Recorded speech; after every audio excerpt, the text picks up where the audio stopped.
Bonjour à toutes et à tous, bienvenue dans le Buzz TV de TV Magazine. On est ravis de vous retrouver sur Figaro Live, sur le Figaro TV Île-de-France et Figaro Radio, avec aujourd'hui sur ce plateau l'une des voix qui a bercé évidemment des générations entières de Français derrière leur écran. Désormais retraité de la télévision, il vit derrière les belles pages de beaux livres dans lesquels il continue de clamer surtout haut et fort sa passion du sport. Bonjour Gérard Rolls. Bonjour Merci Nicolas. d'être avec nous. Je suis ravi de vous avoir. Légende du rugby, 200 ans d'histoire, c'est le titre du beau livre paru aux éditions Grund. Juste avant la Coupe du Monde, je le prends, un livre qui fait 250 kilos, 3000 pages à peu près. 1,7 kg. Je perds 1,7 kg. Il est magnifique.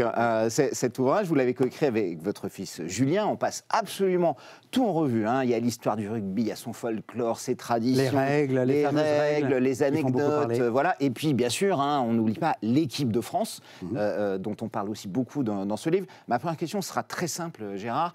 Est-ce qu'on va battre l'Italie ce soir et se qualifier pour les quarts de finale? Oui, voilà, c'est ma hantise du jour. Donc, bon.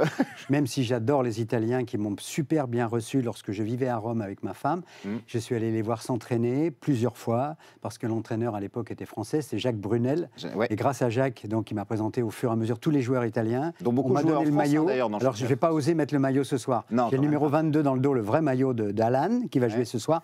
Bref, les Italiens ont fait des énormes progrès, mais les Français sont vraiment au-dessus, sans aucun problème. Donc pour vous, il n'y aura pas de souci, même sans Antoine Dupont. Même sans Antoine, même sans notre génie. Il y a un journaliste anglais qui a dit Antoine Dupont, c'est Messi plus Ronaldo plus Zidane. C'est extraordinaire. C'est un génie, c'est un génie. Il a le sens du rugby, Antoine Dupont, et il faut le ménager pour l'instant. Il ne faudrait pas qu'il revienne trop vite. De toute façon, pas ce soir. Même pour les quarts, parce que c'est un sport de combat. Et en quart, ce sera l'Afrique du Sud, évidemment, si on se qualifie ce soir, ce qu'on espère tous. Vous croyez possible la victoire finale, vraiment? Vous pensez qu'on peut la gagner? Alors, je ne fais jamais de pronostic, mais je pense qu'on va gagner. La Coupe du Monde. Voilà ce que j'ai. Vous y croyez? Mais mon rêve, le rêve serait que, et c'est possible, que les All Blacks se qualifient aussi de leur côté, parce qu'ils sont en haut du tableau, eux. Ils vont affronter l'Irlande, qui sera quart de finale, demi-finale, et qu'en finale, on retrouve les All Blacks. Comme le premier match. Alors là, ça serait... Comme le premier match, le premier et le dernier. Pour la légende de la Coupe du Monde de rugby, ce serait extraordinaire. Ils nous ont battus 2 fois en finale, déjà. 1 point, donc, il y a quelques années. Ce serait extraordinaire qu'on les retrouve et qu'on les batte. Et qu'on les batte, bien sûr. Ce serait mieux de gagner contre les All Blacks que de perdre contre l'Irlande. Je suis d'accord avec vous. On va poursuivre cet entretien dans quelques instants sur Figaro Live. On va parler de votre livre, bien sûr, de tous vos autres projets. Ce sera après les news médias de Sarah Lecoeuvre.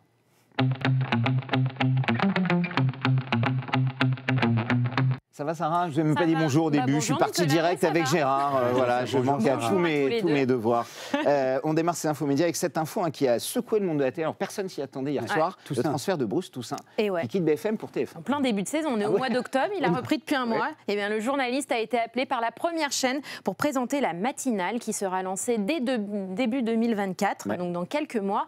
Alors selon nos informations, Bruce Toussaint a annoncé la nouvelle à Marc-Olivier Fogel hier seulement, à midi, quelques heures avant l'officialisation, et apparemment le patron était furax de cette nouvelle. Il faut dire que la chaîne Info subit quelques départs depuis plusieurs mois. On peut citer Agathe Lambray, Aurélie Casse, Jean-Baptiste Boursier, Cécile Olivier, qui est une journaliste police-justice de la chaîne, et désormais Bruce Toussaint. Ils ont tous claqué la porte. Et surtout, ils vont créer une matinée sur TF1, c'est ça, avec un mélange de culture politique, etc. C'est une bonne idée pour vous ou pas? Alors, ils ont déjà essayé une ou 2 fois dans les années 90. Jamais ils ont réussi à concurrencer Télématin, qui est le leader incontesté à cette heure-là. Vous pensez que TF1 peut concurrencer Télématin, même avec combien, 35 ans de retard? Moi, je pense parce que c'est un peu dans l'air du temps d'avoir un flux fait d'informations. C'est-à-dire qu'on a pu maintenant vraiment des rendez-vous pour X raisons, d'avoir le journal à telle heure, etc. Et un flux où il y aurait des invités, de l'information en permanence parce qu'il se passe des choses. Et puis les nouveaux moyens aussi. Moi, je suis bluffé maintenant par les nouveaux moyens de direct. C'est-à-dire qu'on a une petite boîte là, les reporters se baladent dans la rue maintenant, une petite boîte, ils n'ont même plus besoin de viser le satellite pour être en direct partout. Ils sont en direct, je pense que ça peut être une nouveauté. Et avec Bruce Toussaint, bonne idée? C'est un animateur que vous aimez bien? Ah oui, il fait très bien son travail, il pose les bonnes questions, il a de la présence. Oui, pourquoi pas. D'empathie, une petite bonhomie comme ça qui peut convenir au matin. Il a déjà fait des matinales, notamment sur Canal+. Et Europe 1, Canal+. Il en a fait beaucoup. On continue ces infos avec Cyril Hanouna, qui est revenu sur le canular avant-hier soir d'un TikToker. C'était assez nul, mais il n'y a pas mort d'homme. Voilà ce qu'a commenté Cyril Hanouna hier soir dans Touche pas à mon poste. La veille, un jeune homme connu sous le pseudo de Théo Audace sur TikTok. On le voit à l'écran, oui. On le voit à l'image. Il était présent dans le public de TPMP. Eh bien, il a décidé d'interrompre le talk show pour jouer les agoraphobes dans un premier temps, et puis après pour lancer à Cyril Hanouna qu'il animait une émission de merde, je le cite. Il a bien entendu été prié de quitter le plateau immédiatement. Alors hier soir, l'animateur est revenu sur cet incident et l'influenceur devait revenir même s'expliquer dans l'émission, mais comme il n'est pas venu, il lui a posé un lapin, il a même envoyé un sosie à sa place. Par conséquent, Hanouna a même tout annulé, la séquence. Cyril Hanouna, on en parle plus. Quasiment tous les jours ici, presque un jour sur deux, tant il se passe de choses dans son émission, polémique, là, trash. Comment vous le décririez, ce phénomène, Cyril Hanouna, Gérard? Ça vous inspire quoi sur cette époque notamment? Rien? Vous voulez pas commenter? Non, vous regardez pas en fait, c'est ça? Jamais. Non. Jamais. Mais c'est son truc. Oui. Il fait exprès. Oui. Tous les soirs. Enfin, je pense je pense que la conférence du matin, avec ses équipes, il dit qu'est-ce qu'on va pouvoir inventer pour pas qu'on parle de nous. Voilà, c'est tout le truc. Et tout le reste. Bon, très bien. Non, c'est pas du tout ma tasse de thé. Préféré quotidien ni on va dire dans tous les registres, voilà. D'accord. Je préfère moi je préfère C'est à vous. De très très loin, oui, bien sûr. Parce que c'est intelligent, parce que il y a de la culture, parce qu'on pose les bonnes questions aussi, parce qu'il y a des super invités. Puis c'est pas de la provocation sans arrêt là. On est dans un autre genre. Un tout autre genre, c'est clair. On termine avec le chiffre du jour, Sarah. C'est 4 millions aujourd'hui. C'est ma prime de fin d'année. Ah bah ça, vous verrez ça avec votre patron. Je vais négocier. 4 millions, c'est le nombre de téléspectateurs réunis hier soir devant la une pour suivre le match des All Blacks, qui ont atomisé l'Uruguay, on peut le dire. 73-0. À 0. Bon là, c'est clair. C'était les quarts de finale, il faut rappeler, et la perte d'audience est de 20,8%. C'était le dernier match du groupe, en tout cas, effectivement, pour les qualifiés, pour les quarts, les All Blacks. Vous êtes devant votre écran, vous suivez tous les matchs de cette Coupe du Monde, y compris les plus petites équipes. J'ai toujours adoré le rugby, et qui m'a adoré aussi. À chaque fois je le montre, ça c'est mon doigt rugby, vous voyez, qui est un peu de travers, parce que j'ai joué pendant 12 ans à peu près. J'ai joué demi-mêlée, numéro 9, parce que je suis petit. Je mesure qu'1m68. Mais quand on est petit, on peut jouer au rugby aussi. C'est ça aussi qui est formidable. Donc je me gave là de tout. J'ai regardé tous les matchs depuis le début de la Coupe du Monde. C'est un de mes sports favoris. Pourquoi ? Parce que c'est un sport d'équipe, viscéralement d'équipe. C'est-à-dire, pour jouer au rugby, il faut jouer en équipe. Sinon, on n'arrive pas à jouer. Et tous les caractères sont possibles, toutes les morphologies, avec un respect pour les arbitres qui sont en plus extrêmement pédagogues, formidables, les arbitres de cette Coupe du Monde-là. Enfin bref, pour moi, le rugby, c'est un sport de la vie, un sport de culte pour moi. Et qui laisse aussi des traces. Vous voyez, moi, c'est le petit doigt qui a été pareil. Complètement luxé, celui-là, vous voyez. Voilà, exactement. Ça, voilà. Et puis sur une plage à Biarritz, j'étais 3 carrels, moi, mais c'était un peu différent. Et moi, j'ai présenté le journal du soir, le 23h, j'ai présenté avec toute la partie droite de mon visage qui était noire. Parce qu'on m'avait marché dessus. Ouais. Et la maquilleuse, elle a eu beaucoup de travail. Elle a eu du boulot ce soir-là. Elle a eu beaucoup de travail ce soir-là. Beaucoup de travail. Merci Sarah pour les news médias. Il y en aura évidemment d'autres dès lundi. On passe au grand entretien du Buzz TV. Nous sommes avec Gérard Holtz.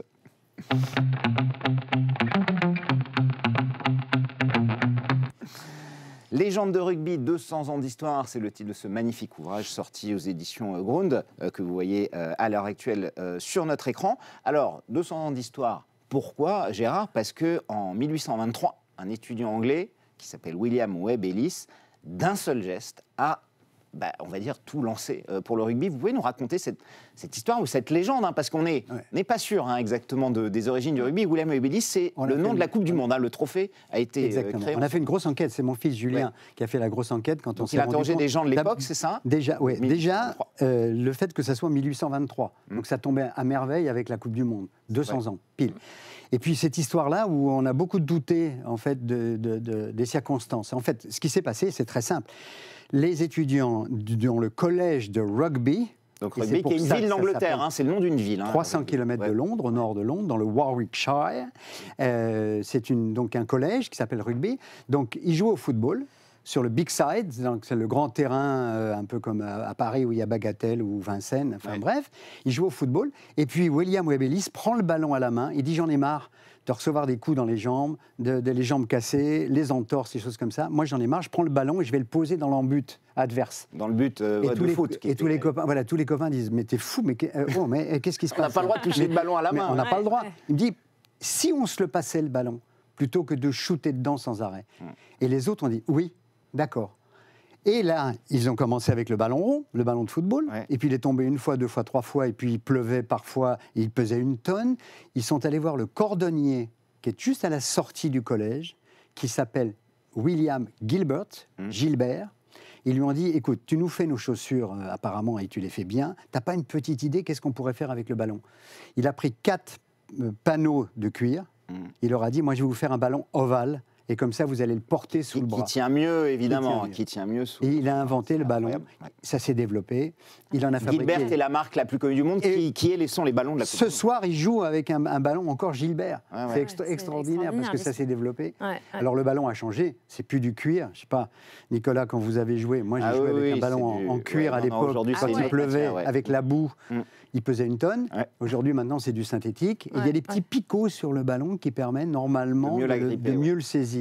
Voilà, mais on joue encore avec des ballons Gilbert. Voilà comment ça s'est passé le début, il y a 200 ans. Bon, ce livre, c'est une véritable Bible qui s'adresse aussi bien aux amateurs, d'ailleurs, qu'aux passionnés de l'Ovalie. Très bien vu, Sarah. Il y a des dizaines d'anecdotes. Quelle est votre favorite du livre? Parmi les anecdotes, moi j'aime bien les photos des gueules de Pierre Carton, les gueules abîmées, parce que c'est un truc notamment les premières lignes dans la BD qui ont des gueules absolument extraordinaires. Incroyables, des oreilles en chou-fleur. C'est un cadeau que nous a fait, alors attendez, je ne sais pas quelle page, mais c'est un cadeau que nous a fait Pierre Carton, c'est ça. Ça, c'est extraordinaire. Voilà, on le montre ici. Et là, c'est bon, cette caméra. C'est extraordinaire, c'est extraordinaire. Ah oui, donc ça me plaît beaucoup. Et puis les anecdotes aussi. Jean Gachassin, un des plus petits joueurs de rugby de l'équipe de France et de Lourdes en particulier. Jean, jouant contre la Rhodésie. Et ancien président de la Fédération française de tennis. Exact. Intercepte, il joue avec l'équipe de France. Il intercepte un ballon sur sa ligne de but et un Rhodésien lui attrape le short, mais il lui attrape aussi le slip. Ce qui fait il est allé poser le ballon, marquer un essai de l'autre côté avec les fesses à l'air. Jean Gachassin, ça fait partie des histoires et des anecdotes qu'on raconte dans le bouquin. Et le lendemain, il y avait ses fesses à la une du journal local. Ça tombe bien qu'on parle de fesses, parce qu'il y a une autre anecdote. On se demandait si c'était vrai que Sarah. Sur le haka? Ah non, le supporter anglais. Ah oui, sur le supporter anglais. Qui se serait coupé des testicules. Le Gallois qui se serait coupé des testicules après une défaite contre les Anglais. Oui, c'est vrai ça, Gérard? Oui, c'est vrai. Et il les a amenés à ses copains. C'est terrible. Mais pourquoi il a fait ça? Parce qu'il était barge et parce qu'il avait peut-être bu. Et il était dégoûté d'avoir perdu. Le Pays de Galles n'avait pas gagné contre l'Angleterre depuis 12 ans. Et il a dit à ses copains, si jamais le Galles gagne aujourd'hui, je me les coupe. Et Galles a gagné. Et moi, c'est le haka des All Blacks qui m'intéresse. C'est légendaire. Et d'où ça vient?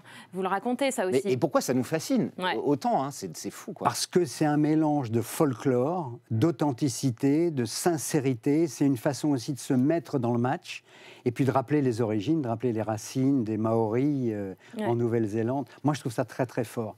Et je me disais que ça serait peut-être bien qu'un jour, les Français, de leur côté, inventent un cri de guerre comme ça.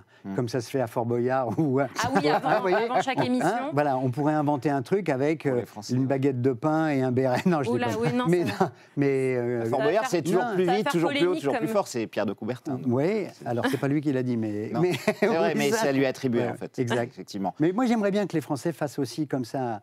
Comme ils avaient fait il y a quelques années, où ils s'étaient avancés à 1 mètre des All Blacks pour contrer leurs cris, et Chabal qui riait.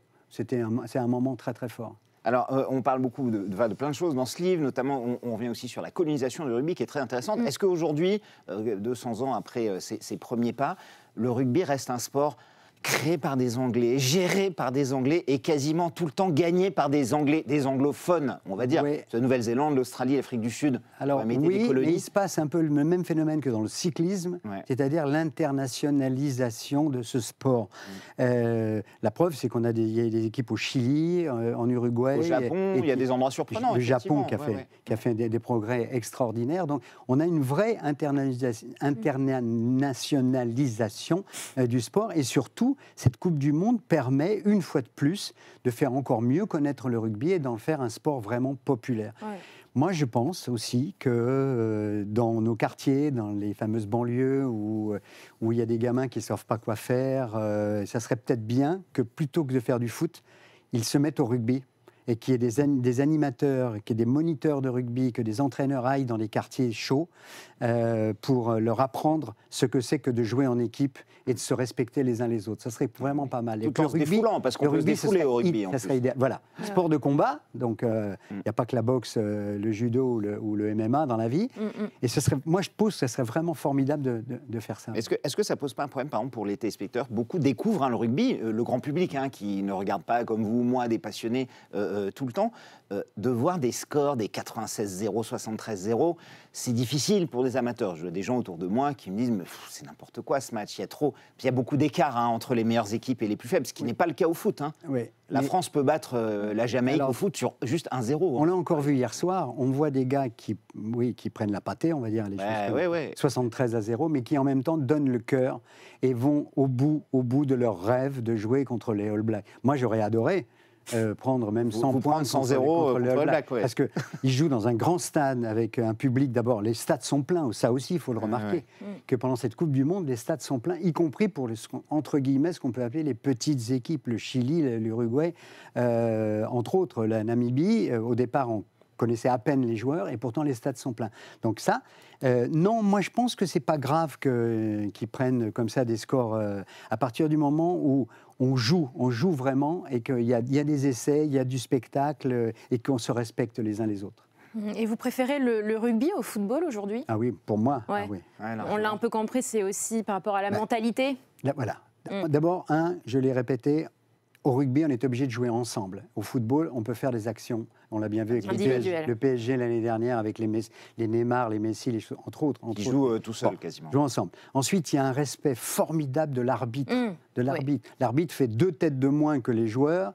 Il leur dit, s'il vous plaît, messieurs, soyez gentils, mettez-vous droit, là, arrêtez-vous. Et les joueurs écoutent. Et ils ne bronchent pas. Ils ne bronchent pas. Jamais une protestation, jamais un truc. D'ailleurs, si on proteste, on peut se faire suspendre un an. Non, mais même un joueur de rugby qui insulterait un arbitre, il se fait suspendre. Ensuite, aucune simulation.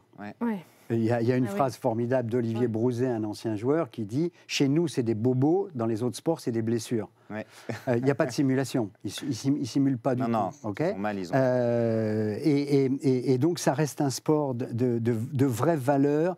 Quand on a joué au rugby, d'abord, c'est pour la vie.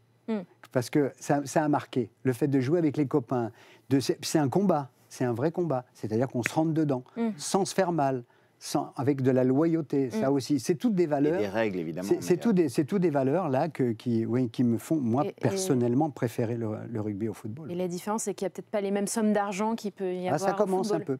Ça commence. On est encore loin. On n'a pas les salaires des stars. Des Dan Carter, l'ancien formidable demi d'ouverture de l'équipe des All Blacks, quand il est venu au Racing à Paris, touchait 1 400 000 par an.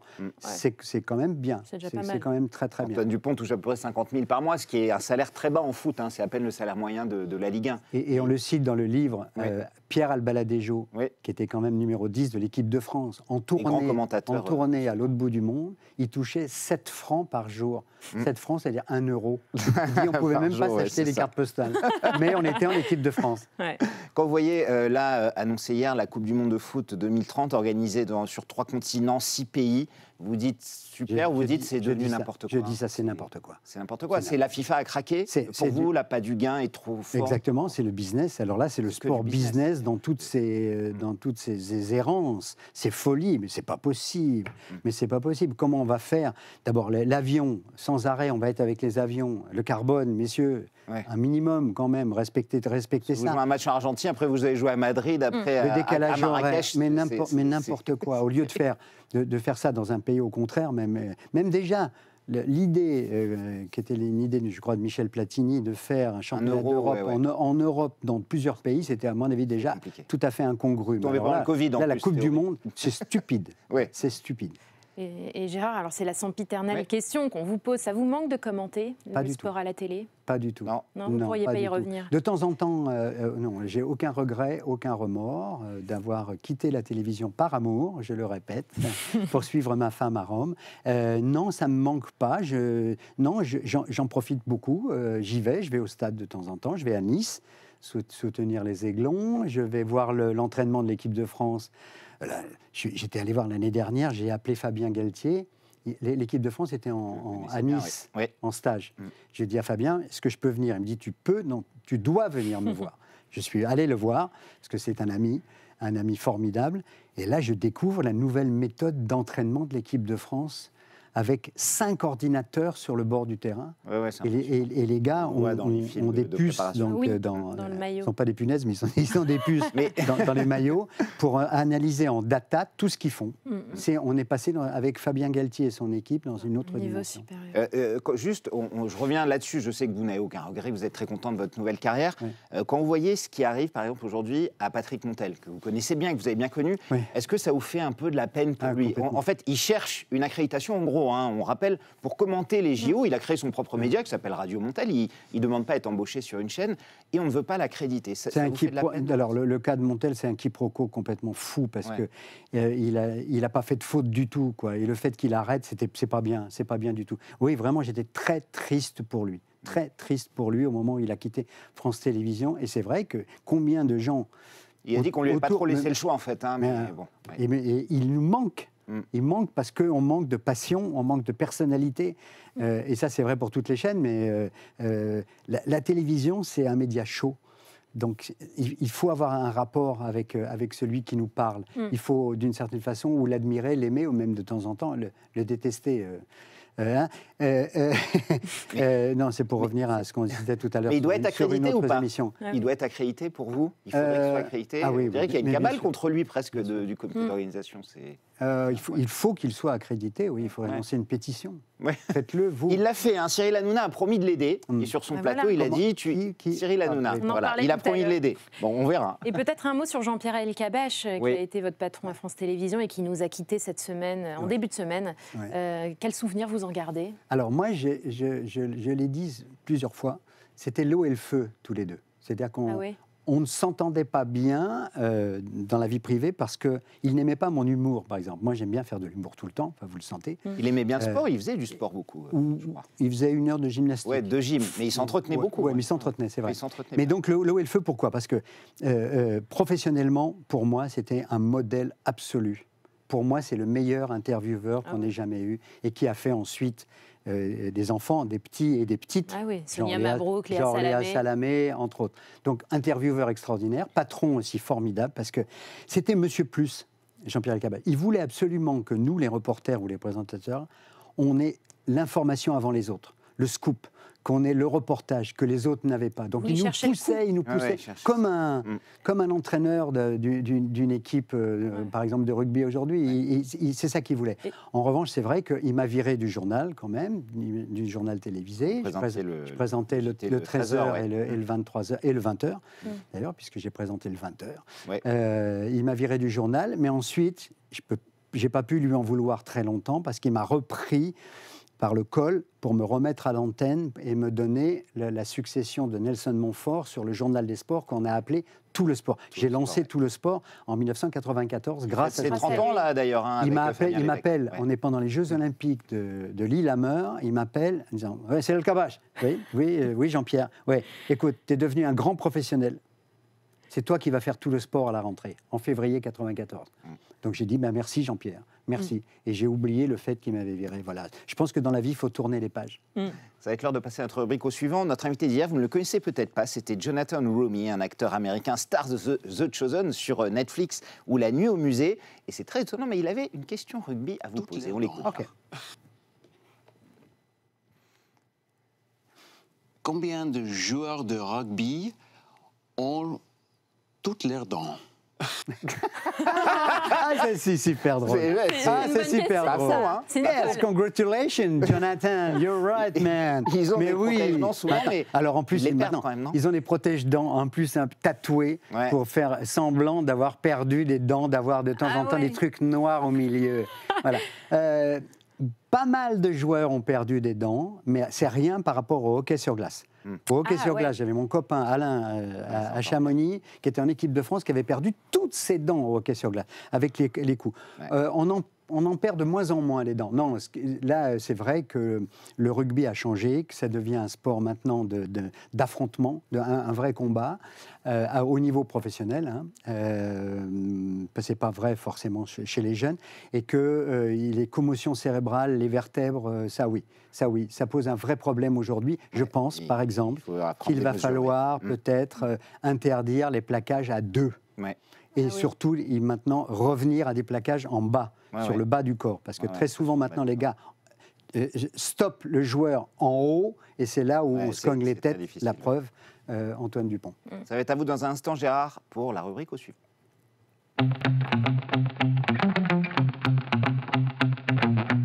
Lundi, nous recevons le chef cuisinier Norbert Tarrer qui officie dans le groupe M6, grand chef cuisinier au même titre que Cyril Lignac, Philippe Etchebest, Laurent Marion qui sont sur le groupe M6. Je voulais savoir si vous avez une question à lui poser, Gérard. C'est cette caméra-là qui est juste ici, vous voyez, avec le support en bois. N'hésitez pas, c'est maintenant Norbert Tarrer, il répondra lundi. Bon, Norbert, ma question, elle est absolument basique parce que je suis nul en cuisine. Qu'est-ce que je dois avoir en basique dans mon réfrigérateur pour faire des bonnes sauces ?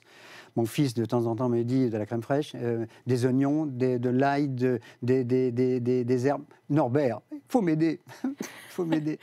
Alors, il vous aidera, Gérard. Très bonne question. Les sauces, c'est vrai qu'on est toujours en problème de sauce. Donc, la réponse, ce sera dès lundi. Merci d'être passé nous voir, Gérard. Je rappelle ce livre, ce très beau livre d'1,7 kg et de 200 pages, c'est ça? 250 pages. Avec plein d'images. Légendes du rugby, 200 images. C'est passionnant. Vous pouvez lire ça pendant une mi-temps de Coupe du Monde, quand les joueurs font une pause. Il y a par exemple tous les gestes de l'arbitre expliqués. La mêlée, le truc, le hors-jeu, le machin, entre autres. On a du mal à s'y retrouver, c'est vrai, vous avez raison. C'est pas mal pour ceux qui ont du mal avec les règles. Moi, ce que j'aime dans la définition de René Crabos à propos du rugby, avant, c'est la ferveur, avant le match, pendant, c'est la fureur, et après, c'est la fraternité. Il n'y a pas mieux. Il n'y a pas mieux résumé. Parfaite conclusion. Merci Sarah, merci Gérard. On se retrouve dès lundi, on vous souhaite un excellent week-end. Lundi, on sera avec Norbert Tarrer. Merci à tous encore de votre fidélité.